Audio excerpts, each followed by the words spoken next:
اعوذ باللہ من الشیطان الرجیم بسم اللہ الرحمن الرحیم فلم تقتلوهم ولكن اللہ قتلهم وما رمیت اذ رمیت ولكن اللہ رمى وليبلي المؤمنین منہ بلاء حسنا ان اللہ سمیع علیم ذالکم وان اللہ موہن کید الکافرین۔ سورۃ الانفال آیات 17 اور 18۔ فلم تقتلوہم، بس تم نے ان کو قتل نہیں کیا، ولیکن اللہ قتلہم، اور بلکہ اللہ تعالیٰ نے انہیں قتل کیا ہے، وما رمیت، اور آپ نے نہیں پھینکا، اذ رمیت، جب آپ نے پھینکا، ولیکن اللہ رمی، اور بلکہ اللہ تعالیٰ نے ہی پھینکا۔ اب یہاں دو جملے ہیں۔ پہلا جملہ فلم تقتلوہم میں خطاب عام مسلمانوں سے ہے کہ جب تم تیر مار رہے تھے یا قتل کر رہے تھے تو تم قتل نہیں کر رہے تھے، بلکہ اللہ تعالیٰ کی طرف سے ایک خاص مدد اور نصرت تھی جس کی وجہ سے وہ قتل ہو رہے تھے، اور اس مدد اور نصرت کا پچھلی آیات میں تذکرہ ہو چکا کہ مختلف انداز سے اللہ تعالیٰ کی مدد اور نصرت آئی، جس میں فرشتوں کا اترنا بھی تھا اور بھی بہت سی چیزیں بیان ہو چکیں۔ اور وما رمیتا میں حضور صلی اللہ علیہ وسلم سے خطاب ہے، اس وجہ سے دونوں میں جمع اور واحد کا فرق ہے۔ تقتلوہم جمع ہے اور رمیتا مفرد کا صیغہ ہے۔ ویسے لفظ رما تیر مارنے، پتھر کنکر پھینکنے، خاک اور راکھ جھونکنے سبھی کے لیے آتا ہے، اور روایات میں ہے کہ جب کفار کی فوجیں سامنے ہوئیں تو حضور صلی اللہ علیہ وسلم نے مٹھی بھر خاک زمین سے اٹھائی اور شاہت الوجوہ کہہ کر کفار کی طرف پھینک دی۔ شاہت الوجوہ عربی میں لعنت کا فکرہ ہے، اور کسی کے اوپر خاک جھونکنا نہایت قدیم زمانے سے لعنت کرنے کا ایک طریقہ تھا۔ تورات میں بھی اس کا تذکرہ ملتا ہے۔ یہاں زبان کا ایک اسلوب ہے جو نگاہ میں رہے کہ بعض مرتبہ فعل کی نفی، یعنی فعل کی نفی سے مقصود نفس سے فعل نہیں ہوتا، یعنی اگر یہ کہا گیا ہے کہ وما رمیت، آپ نے نہیں پھینکا، تو اس کا مطلب یہ کہ آپ نے حقیقت میں نہیں پھینکا، یہ مطلب نہیں ہے۔ یا وہاں کہا گیا کہ فلم تقتلوہم، تم نے قتل نہیں کیا، تو اس کا مطلب یہ نہیں کہ وہ قتل میں ملوث ہی نہیں تھے یا وہ کچھ عمل کر ہی نہیں رہے تھے، ایسی بات نہیں ہے، بلکہ کام تو یہی کر رہے تھے، لیکن اللہ کی خاص نصرت اور مدد کی وجہ سے ایک خاص قسم کی جو ہے وہ اللہ کی حمایت حاصل تھی۔ اس لیے مٹھی بھر نہتے مسلمانوں کا قریش کے ایک بڑے لشکر کو، جو مسلح تھا اور صحیح طریقے سے انہوں نے اپنے آپ کو ڈھانپ بھی رکھا تھا، مسلمانوں نے ان کو کاٹنا شروع کر دیا، اور حضور صلی اللہ علیہ وسلم کے دست مبارک سے پھینکی ہوئی چٹکی بھر خاک کا ایک ایسا طوفان بن جانا کہ تمام کفار کو اپنی اپنی آنکھوں کی پڑ جائے۔ تو یہ مسلمانوں کی طرف سے اللہ تعالیٰ کا ایک خاص نصرت اور پھر ایک رعب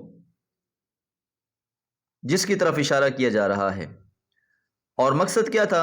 وَلِيُبْلِيَ الْمُؤْمِنِينَ، تاکہ آزما لے اللہ تعالیٰ مومنوں کو، من ہو اس سے، بلاء حسنا، ایک اچھی آزمائش۔ ابلا یبلی کا مطلب ہوتا ہے کہ اپنے آپ کو کسی مشکل میں ڈالنا، آزمائش میں ڈالنا۔ تو ابلا فلان فی الحرب بلاء حسنا عربی بڑا مشہور جملہ ہے، اور اس کے معنی ہے کہ فلاں نے میدان جنگ میں خوب اپنی بہادری کے جوہر دکھائے، یعنی اس نے اپنے آپ کو ایسی جگہوں میں ڈال دیے جنگ میں جہاں جان جانے کا خدشہ بھی تھا، لیکن اس نے پرواہ نہیں کی، اور وہاں جا کر بھی وہ ڈٹ کے کھڑا رہا اور مقابلہ کرتا رہا۔ اور ابل اللہ عبادہ بلاء حسنا کے معنی ہوں گے کہ اللہ تعالیٰ نے اپنے بندوں کے اچھے جوہر نمایاں کیے۔ ولیبلی المؤمنین کا مطلب بھی یہی ہوا کہ اللہ تعالیٰ نے ان کی نصرت اور ان کی حمایت کی، اور بہت اچھے طریقے سے یہ لوگ بھی ثابت قدم رہے، تعداد تھوڑی تھی، اسلحہ نہیں تھا، لیکن اپنے رب پر توکل کرنے والے تھے۔ اس لیے یہ جو آزمائش ان پر آئی، یہ بہت ہی اعلیٰ انداز سے مسلمانوں نے اس کا مقابلہ کیا اور اس میں ثابت قدم رہے۔ ان اللہ، یقین اللہ تعالیٰ، سمیع، خوب سننے والا، علیم، اور خوب جاننے والا ہے۔ تو اللہ تعالیٰ کی یہاں صفات سمع و علم کے حوالے سے مقصود اطمینان دلانا ہے کہ اللہ کسی بات سے بھی بے خبر نہیں ہے، وہ اپنے بندوں کی دعائیں، فریادیں ہر وقت سنتا، اور ان کی ضرورتیں اور حاجتیں ہر لمحہ جانتا ہے، اور بدر میں اس کی تائید بر وقت ظاہر ہوئی، یہ اللہ تعالیٰ کی طرف سے ایک بہت بڑا انعام تھا۔ ذالکم، یہ جو باتیں ہیں ساری، وَأَنَّ اللَّهَ، اور یقین اللہ تعالیٰ، موہن کید الکافرین، کمزور کرنے والا ہے، بیکار کرنے والا ہے کافروں کی چالوں کو۔ تو قید الکافرین سے الفاظ سے یہ بات صاف ظاہر ہو رہی ہے کہ جس طرح پیچھے بھی اشارہ کیا گیا کہ جنگ قریش کے لیڈروں کی سازش کا نتیجہ تھی، یعنی یہ جو جنگ تھی، انہوں نے قافلہ تجارت کی حفاظت کا بہانہ تراش کر مسلمانوں پہ حملہ کرنا چاہا، اور اس کا تذکرہ آگے بھی آ رہا ہے، اور اس سازش میں یہودی بھی درپردہ طور پر شامل تھے۔ اسی وجہ سے جب ابو سفیان کا لشکر وہاں سے بحفاظت واپس چلا گیا تو بہت سے کافروں نے یہ چاہا کہ ہم بھی واپس چلے جائیں، لیکن جو سرداران قریش تھے ان کی نیت کچھ اور تھی، وہ تو یہ چاہتے تھے کہ کسی طریقے سے اسلام اور مسلمانوں کا قلع کما کر دیا جائے، اس لیے ان کی ایک سازش تھی، اس سازش کو بھی اللہ تعالیٰ نے بے نقاب کیا اور ان کی چال انہی کے گلے پڑ گئی۔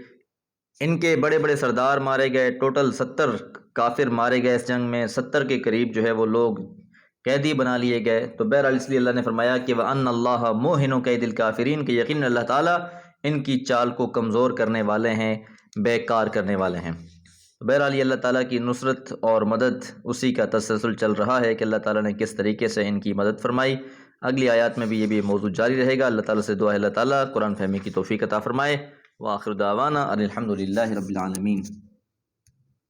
اعوذ باللہ من الشیطان الرجیم، بسم اللہ الرحمن الرحیم۔ ان تستفتحوا فقد جاءکم الفتح وَإِن تَنْتَهُوا فَهُوَ خَيْرٌ لَكُمْ وَإِن تَعُودُوا نَعُدْ وَلَن تُغْنِيَ عَنْكُمْ فِئَتُكُمْ شَيْئًا وَلَوْ كَثُرَتْ وَأَنَّ اللَّهَ مَعَ الْمُؤْمِنِينَ۔ سورۃ الانفال آیت نمبر 19۔ ان تستفتحوا، اگر تم فیصلہ چاہتے ہو، فقد جاءکم الفتح، پس تحقیق تمہارے پاس فیصلہ آ چکا ہے۔ اس آیت میں براہ راست خطاب قریش سے کیا گیا ہے کہ اب بولو، اب کیا کہتے ہو؟ تم یہی کہتے تھے کہ اس جنگ میں جو جیتا وہ حق پر سمجھا جائے گا، تو فتح تو تمہارے سامنے آ گئی۔ یہ بات بھی ملحوظ رہے کہ قریش کے لیڈروں نے اپنی کثرت تعداد کے نشے میں اس موقع پر خوب بڑھ بڑھ کر تقریریں کیں، چونکہ ان کو اپنی فتح کا 100% یقین تھا۔ اس وجہ سے انہوں نے اس جنگ کو فیصلہ کی میزان ٹھہرا لیا کہ یہ میزان ہے جو فیصلہ کر دے گی، اور اس کو بے چوں چراں تسلیم کر لیں گے۔ ابو جہل اس جنگ کے برپا کرنے میں سب سے زیادہ سرگرم تھا۔ اس کی دعا جو بعض کتابوں میں مذکور ہے، اس نے کہا اللہم اقطعنا للرحم فاحنہ الغدا، اے اللہ فریقین میں جو سب سے زیادہ قطع رحمی کرنے والا ہے اس کو تو کچل دے۔ اور اسی طرح عبداللہ بن ثعلبہ رضی اللہ تعالیٰ عنہ بیان فرماتے ہیں کہ جب جنگ بدر کا دن لوگ ایک دوسرے کے مقابل ہوئے تو ابو جہل نے کہا اے اللہ، ہم میں سے جو شخص زیادہ رشتوں کو توڑنے والا ہے، وہ ہمارے سامنے غیر معروف بات پیش کرنے والا ہے، اسے آج صبح ہی ہلاک کر دے۔ تو یہ فیصلہ طلب کرنے والا ابو جہل ہی تھا۔ مستدرک حاکم میں یہ روایت موجود ہے۔ اور یہ وہ دن تھا کہ جس کے بارے میں کافروں نے یہ بھی کہا تھا کہ یا اللہ، اگر یہ حق ہے جو محمد صلی اللہ علیہ وسلم پہ نازل ہوتا ہے تو ہم پر آسمان سے پتھر برسا دے، یعنی ہم اس کو تسلیم نہیں کریں گے۔ تو یہ فیصلہ چاہتے تھے کہ بدر کا دن فیصلے کا دن ہے، حق اور باطل کے درمیان میں فیصلے کا دن ہے۔ تو پھر فیصلہ تو آ چکا کہ اللہ تعالیٰ نے مسلمانوں کو قلیل تعداد کے باوجود فتح نصیب فرمائی۔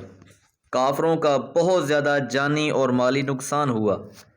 فیصلہ تو آ چکا ہے، اب چاہیے تو یہ تھا کہ یہ اس کو تسلیم کر لیتے، لیکن ہٹ درمی تھی، انہوں نے اس کو تسلیم نہیں کرنا تھا۔ اس لیے فرمایا وَإِن، اور اگر تنتہوا، تم باز آ جاؤ، فَهُوَ، پس وہ خیر لکم، تمہارے لیے بہتر ہے۔ اس میں نصیحت بھی ہے اور فضیحت بھی، کہ مطلب یہ ہے کہ بہتر یہ ہے کہ اب اس سے سبق لو، اور اگر اسے تم نے سبق نہ لیا تو یاد رکھو ہمارا کچھ نہیں بگاڑ سکو گے، بلکہ اپنی ہی شامت کو بلاؤ گے۔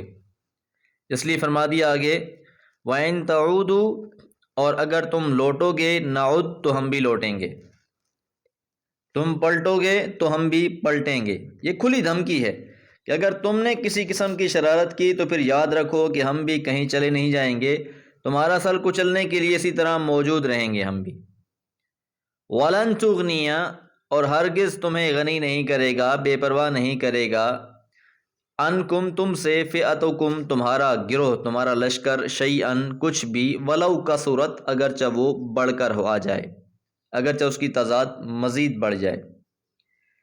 یعنی اب اگر تم دوبارہ حملہ کرو گے تو یہی سوچو گے کہ اگلی بار ہم اس سے بھی بڑا لشکر لے کر آ جائیں گے مسلمانوں کے خلاف، تو یہ تمہاری جمعیت تمہارے کچھ کام نہیں آئے گی، خواہ کتنی ہی زیادہ کیوں نہ ہو۔ تو مطلب یہ ہوا کہ واحد جو چیز تم سوچ سکتے ہو وہ یہی ہے کہ آئندہ مزید قوت اور شوکت کے ساتھ حملہ کر دو، سو یہ چیز بھی تمہارے کام آنے والی نہیں ہے، بس ہوگا وہی کہ ہماری بھٹی کے لیے کچھ اور ایندھن فراہم کر لاؤ گے۔ اور پھر آخری جملہ وَأَنَّ اللَّهَ، اور یقیناً اللہ تعالیٰ مع المؤمنین مومنوں کے ساتھ ہے۔ یہ ٹکڑا ساری آیت کی جان ہے، اور اس نے تو بات کو ہی کلیئر کر دیا، واضح کر دیا دو لفظوں میں کہ کفار کے لیے دھمکیوں کا ایک تسلسل اور اہل ایمان کے لیے بشارتوں کا ایک جہان ہے۔ تو فرمایا کہ اب آئے تو جس کو آنا ہو وہ لڑے، جس کو لڑنا ہے وہ لڑے، اور جو کچھ تم جمع کر سکتے ہو جمع کر لو، اللہ تعالیٰ بھی مومنوں کے ساتھ ہے۔ اگر تم تعداد بڑھا کر لے آؤ گے، بڑا لشکر لے آؤ گے، اللہ تعالیٰ کی مدد مزید بڑھ کر مومنوں کے ساتھ ہو جائے گی، اور نتیجہ پھر بھی وہی نکلنا ہے جو اس جنگ میں نکل چکا ہے کہ تمہیں ذلت اور رسوائی نصیب ہوگی۔ اور پھر ہوا بھی یہی کہ اگلے موقعوں پر وہ زیادہ تعداد کے ساتھ آئے اور پھر اسی طرح رسوا ہو کر واپس بھی لوٹے۔ اللہ تعالیٰ قرآن مجید کو سمجھ کر پڑھنے کی توفیق عطا فرمائے۔ وما علیہ الا البلاغ۔